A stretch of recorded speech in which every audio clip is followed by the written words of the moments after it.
name's Jeremy Griffith. I've been a VFX artist in games for roughly 10 years. I have a background in AAA shooters like BioShock Infinite and Call of Duty, Modern Warfare 3. In addition, I've worked on a lot of smaller games in a contract capacity and released a few of my own games that I solo developed, like Flippy Cups. And now I'm a senior VFX artist at Riot. So what this talk is about is trying to drill into one of the central tensions that we face in VFX animation, and that's related to what our target actually is. Are we going for realism? Are we trying to perfectly capture the surface properties of all the natural phenomenon like water? Or is our real target more of a more vague believability? I see this debate as mapping cleanly onto, is our target detail, or is it actually underlying energy? This is something that we face all the time in specifically game VFX, because we take things like this puff of smoke or cloud. Every point of detail in this image is implying a vector, a directional vector of how energy is moving. And then we do this, and we completely violate those energies. And our work tends to fall flat, at least in my opinion. So this talk is going to go into how I like to make fire from leaves. But before we do that, I want to talk about why I would choose to do that in the first place and why it works. And I see why it works as being directly related to ideas from philosophical Taoism. Taoism is a complex, developed philosophy that originated in the Warring States period in classical China. And kind of the foundational idea of Taoism is that there are deep running relationships between very different things in the world. There is, in fact, this organizing principle or process that we are all a part of, that we all emerge from, called the Tao.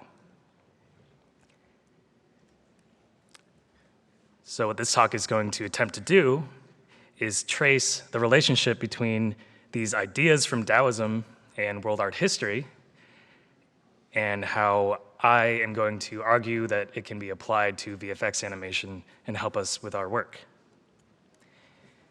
So the way this talk is organized, we've already done the problem statement. We're going to trace this problem through some examples in art history. We're going to consider a mindset that would privilege energy over detail to the expense of detail, trace that mindset to Taoism specifically, and put this mindset to work in VFX shaders. So I have kind of a weird mixed background. I have an academic background in comparative philosophy at a graduate level, with a special focus on China, and with an even more detailed focus in Daoism in particular. However, I do not speak Mandarin. My pronunciation is awful. To any native or learned speakers in the room, I'm sorry. So this tension between detail and energy can be observed even in still art. As an example of detail without energy, observe this beautiful painting, Watson and the Shark by John Copley. It's a gorgeous painting. I've always liked this painting. The composition is incredible, the atmosphere, the drama, the figures. But the water, I have some problems with as a VFX artist. It's incredibly detailed, it's richly treated, but it kind of looks like gelatin. It's like a Jell-O mold, and the boy and the shark are like fruit in the Jell-O. The water isn't really interacting with them, and the water itself, I have a hard time seeing an internal logic of energy at work. So, on the opposite side of the spectrum, we have energy without detail. And I'm bad at PowerPoint. Yay, all right. So as an example of energy without detail, this is 1,000 miles along the river Yangtze. The author is unknown, but it's dated to the Ming Dynasty. And the approach here is radically different than the John Copley painting. There's no surface detail whatsoever to this water. It's all energy. The only things telling you that this is water are the way that the water is interacting with other things, its own internal logic of how it flows, the fact that there are eddies forming in these little pockets the way you would expect water to form eddies.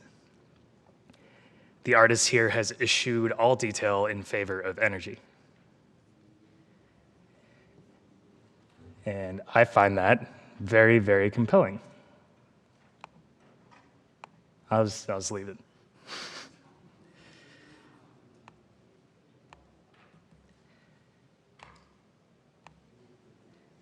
All right, we're back. So to do a deep dive on this particular approach to depicting water, we could look at Ma Yuan's water album, or variably a study on the properties of water from the Song Dynasty. And you see a very similar logic to the approach here. There is little to no surface detail. It's every stroke on the page is rather focused on capturing a deep sense of the logic of how this stuff moves and the shapes that it creates when it becomes turbulent, and contrasting those shapes when it is laminar. So, okay, why do I find these depictions so successful despite their simplicity? They don't have the beautiful surface detail in this Copley. They don't have the amazing sense of dimensionality and drama and lighting in this Turner, and they certainly don't have this incredible sense of surface reflectivity from this Anders Zorn. This is a watercolor, by the way. It's one of my favorite pictures of water in the world. Now, this speaks to me specifically as a VFX artist. So, what I'd like to argue is that these artists were essentially drawing with energy in mind at the forefront. They had learned at a deep level how water works by observing it, and then were recreating that on the fly with their brush. So, as we've seen, this tension between surface detail and underlying energy can be found even in still images, but motion makes this infinitely worse of a problem. In fact, erroneous detail or superfluous detail is far, far worse for us than a lack of detail. For myself in my own work, criticizing my own work in the work of others, I call this wrong shapes. Going back to our smoke puff example, as we were talking about, every point on this cloud, this richly detailed cloud, is implying its own vector of motion, its own vector of energy. And when we do this, we completely violate that sense of energy. This is fundamentally wrong. And we, to each other, we ask this question all the time, like, does it feel right? Yeah, that doesn't feel right. And what we're really doing is asking ourselves, like, is the energy right here? Or are we fundamentally violating a deep logic by doing that? So we're left with a question, okay, what led the Chinese inkwash masters down this route of privileging energy over detail in their work? And I would argue that, bringing it back to Daoism, that it was Daoism. So Daoism, as a philosophy, this is going to be a caricature of Daoism. I don't have time here to go into a rigorous laying out of everything about Daoism, but if you want to invite me to do a talk on that sometime, I'd be happy to do it. Daoism looks to nature, but not just nature, the natural, the spontaneous, the unspoiled. It's kind of Rousseauian in that sense. And there's this term, zuran, which means the self-so. To act with zuran means that you are so unencumbered by falseness, that you just overflow with genuine action. Your spirit bubbles forth directly into action. So that foundational concept, as we were looking at a little bit in the beginning, of Daoism is the Dao. And this could be thought of as the way of all things as they hang together, the process, the generating function. But there's also a natural individual way of each thing individually, its own path to establishing that spirit of Zerdan. And because we are all grounded in this process, there is a radical sense of interconnectedness taken as a foundational assumption in Daoism. This is referred to in the texts as boundlessness, no boundaries between things, or my favorite, intoxicating bottomlessness, essentially that every object in the universe opens itself up to every other object in the universe. And there is a radical sense in which I'm looking at the entire universe when I'm looking at this box of water. So, from Tao Te Ching, chapter 62, way-making, or Tao, is the flowing together of all things. There is truly in the world a deep running sense of connection between very disparate things. I actually think this is a more true way to think about the world than to assume radical separateness between things. So from this assumption of interconnectedness, Daoism develops a morality of non-interventionism. It's encapsulated beautifully in this phrase, Wuwei, which means acting without acting, or non-coercive action. It is essentially acting with the grain of the Tao, along the grain of the Tao, not forcing things, not getting in the ways of other things. This is put beautifully in Tao Te Ching, chapter 64. Those who would do things ruin them. Those who would control things lose them. Hence, because the sages do things non-coercively with Wuwei, they do not ruin them. And because they do not try to control things, they do not lose them. So, taking a richly detailed puff of smoke and then rotating it to the right is not acting with Wuwei. And in the sense, Wuwei is both moral and practical. It is both what you should do because you don't want to harm other things, you don't want to coerce other beings, but it's also what you should do if you want to be successful. There's a sense in which acting with Wuwei relies on being able to see these deep relationships between things, between beings in the world, and act in accordance with those relationships, to not do violence to them. And this is illustrated beautifully in the Zhuangzi, my favorite book in the world, in this parable of cook Ding or butcher Ding. So how this story goes is the ruler of some province is having a cow butchered for him, and he is amazed at the skill, the virtuosity of this butcher. The butcher's knife just goes clean through as if through nothing, and the cow is fully butchered within a matter of minutes. And the ruler says, "How did you come across this skill? How did you come by this?" And the butcher says, "It's not skill, it's Tao. When I first started butchering cows, all I saw was the cow from the outside. I saw its surface.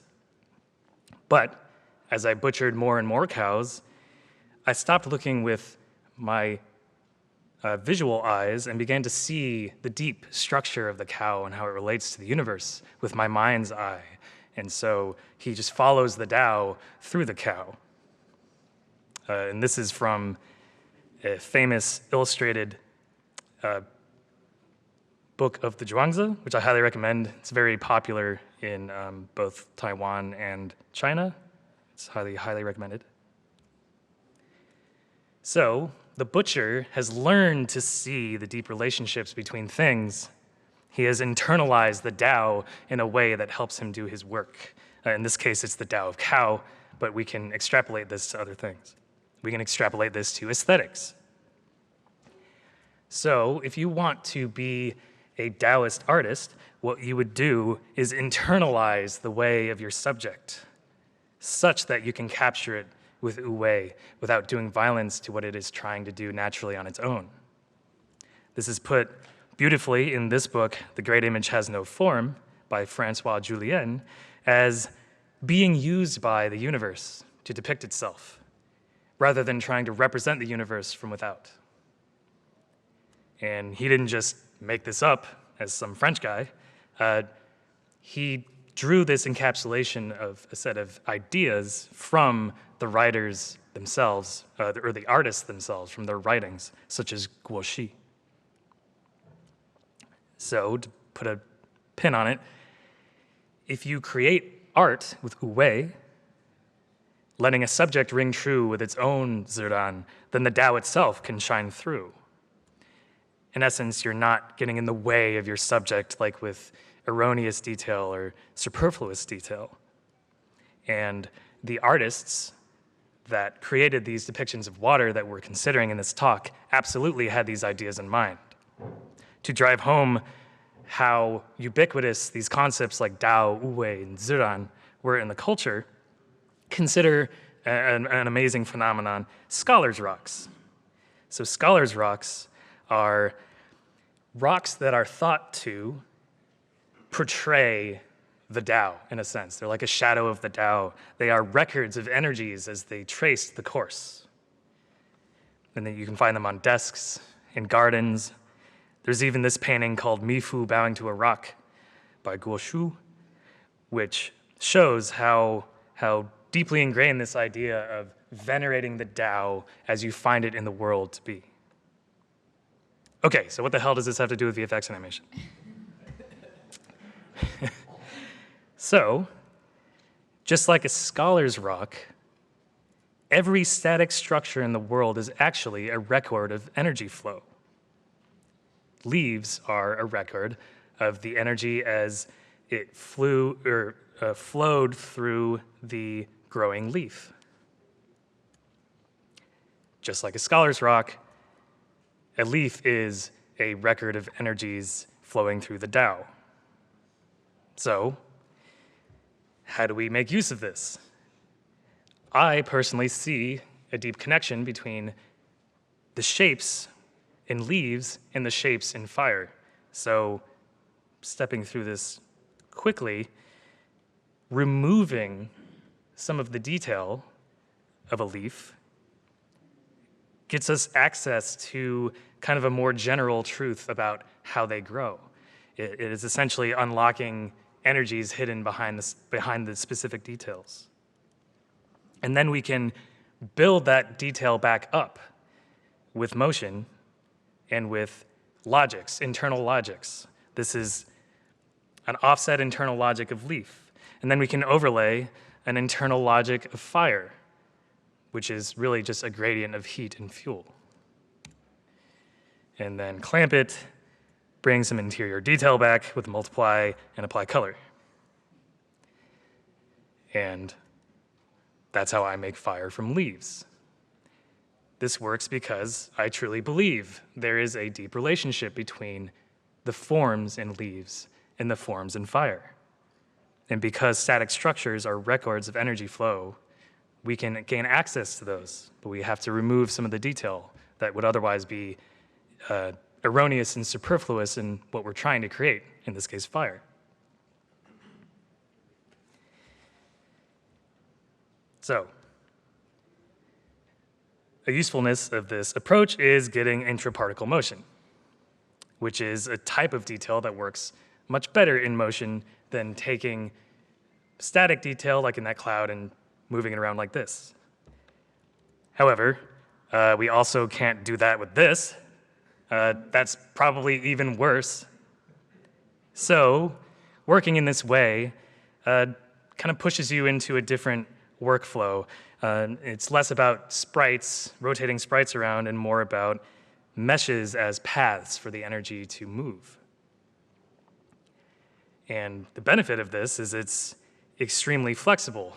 If you've taken the time to build up energy that's truthful to the subject, then you can give it all sorts of paths to follow and it will feel right. You can also change the scale. You might have to adjust, but it kind of just works. So the general technique is getting at the more general relationships between things by removing detail and then building that detail back up. Unlocking the energy kind of locked in these static structures in the world, and then letting it roam on the paths that we can make for it. And this doesn't just work by accident. Like this, there really are deep relationships between things in the world. Like draft skin, the caustic patterns on the bottom of a pool, and cracked earth. Other people have noticed this. I highly recommend the work of Philip Ball on this subject. And we actually already do this all the time with noise textures. Noise textures are a general statement about how things in the world work. And they don't work by accident. They're actually related in deep ways to how the universe is actually structured. Voronoi, for example, can be thought of as like this general case that shows up in many different objects as like a sort of tension that gives rise to boundaries or boundedness. And you can see Voronoi at work in these three things that we've been considering. Ryan Brooks has worked with this. I highly recommend his blog post, Getting the Most Out of Noise in UE4, where he takes Voronoi and he builds it up into cracked earth and caustic patterns and even marble. But personally, I like to use Voronoi for water, in particular turbulence. So building up here, throw it on a cylinder, add in some normals and mask it away, add in some world position offset and some quick stylized color, and you end up here. So I believe there is a fundamental affinity between the shapes that Ma Yuan was trying to capture here and the essence of Voronoi noise. And hopefully you can trace a direct lineage from Ma Yuan to this water shader. So a takeaway here is that focusing on energy more than detail and then using those energies to build up detail that's more appropriate actually empowers us to work in a wider range of art directions with more consistent results. And actually, it would have been possible to build either the fire or the water shader with like a slider from realistic to stylized. Would have been cool. I didn't do it. Ran out of time. So, in contrast, relying on surface detail like reflectivity and transparency is far less flexible. And had I chosen to rely on those things to make that water look like water, I suspect that the underlying energy of the water would have been inferior. And again, this works because there really are deep connections between disparate things in the world. Because static structures are records of energy flow. Everything comes back to energy flow eventually. Okay, so if we are thinking about Taoist aesthetics as essentially internalizing the Tao, okay, how do I do that? For myself, my path has been getting just really interested in these patterns. For example, patterns that emerge from Wolfram cellular automata. A cellular automata is basically just a grid of like on-off switches that have rules for just like their neighbors and what they're gonna do. And on rule 4, you can see that it's basically nothingness, and then full randomness is just noise, but with a grid of automata and a simple rule, actually really interesting, deeply rich forms can emerge, like Rule 60. And these forms happen to pop up, actually, all over the place. A shell is essentially a one-dimensional cellular automata. And I've also been interested in mathematical objects like a Sierpinski triangle, which is more or less a fractal.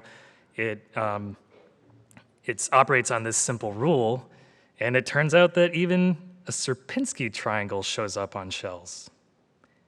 And this is actually mine. I have a collection of these cellular automata shells. This was from my desk a couple days ago. These are my scholar's rocks. But I think the better strategy to internalize the Tao is to just go out into the world, to train yourself to see the connections between things. And a great way to do that is by taking your own reference. This is Voronoi noise that I found in the wild very studiously on a beer glass. And I hope you can see the fundamental similarity between these forms in this beer foam and these beautifully depicted forms from Ma Yuan. So the takeaways I hope that I've left you with is that as effects artists, if you have to choose between energy and detail, the choice for me is clear every time: choose energy. It'll be far easier to add detail to something with good energy than try to add energy to something with too much detail. Also, that there really are deep connections between disparate things in the world. Like there are ideas from Daoism that are fundamentally true. And that we can make use of those general relationships between things to build up a sort of detail that works much better in motion than static detail. So to leave you with one last idea from Daoism, there's this concept of xiao yao you, which means free and easy wandering. And it is essentially to willingly shed some of the responsibilities from society, some of the expectations, and wander easily through the world, through nature in particular. So if you are finding yourself soon struggling on a problem with your head in your hands at your desk under a deadline, shake off the deadline. Go for a walk. Employ a little xiao yao yo. Go out into the world and maybe take some reference images while you're there.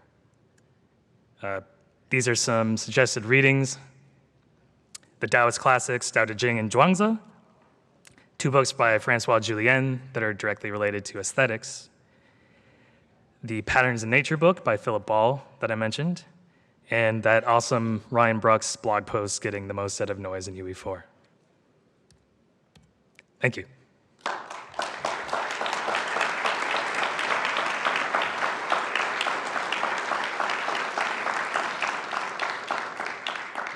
I think I burned up all the time with that video mishap, but okay. Yeah, if anybody has questions, I don't know, maybe the CAs will have an idea of what to do. Cool.